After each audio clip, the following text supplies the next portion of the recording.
It's J Talk. How about a J tip on how to YouTube?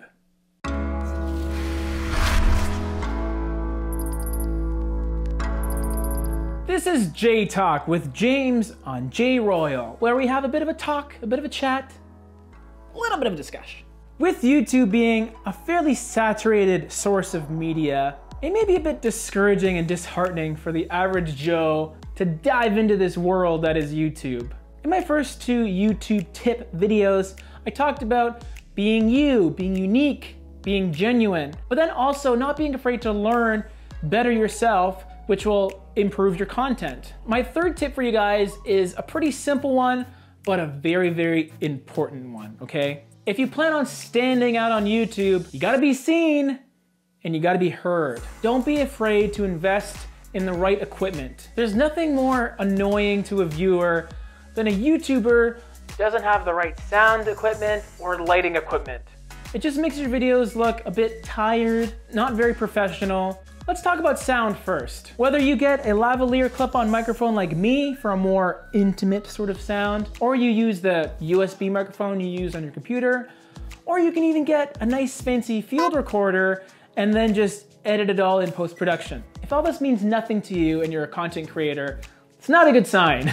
Good sound quality is extremely important to keep your audience engaged. And engagement is what it's all about. You want people to be engaged so they watch your videos. Lighting is another thing. You want to make sure that your audience can effectively see you and it's nice and vibrant and there's no weird shadows. This is what my lighting setup looks like turned on. And now my lights are turned off. I am just using the light in my room right now. It looks pathetic. Darkness is spreading. Whew, that's better.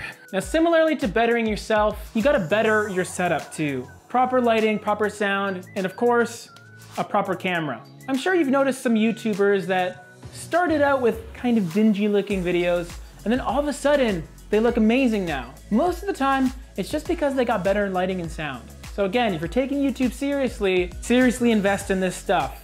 Let me show you my lighting setup. Now the lighting setup for the first 90% of my videos was this white umbrella softbox setup. And what the umbrellas do is they diffuse the light to make them more natural. My lighting has changed a bit. That's because I added a ring light. Ring lights are extremely common with makeup YouTubers because it does give a pretty nice aesthetic look. Here's me without the ring light.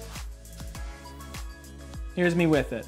Lighting and sound, you gotta take it seriously if you take your YouTube videos seriously. If you have any questions on my setup or you need some tips on your own, please let me know in the comment section and I'll totally be happy to help you out. All of our links to the Facebook group, Snapchat, and Instagram are down below. And if you like what you see, then like this video.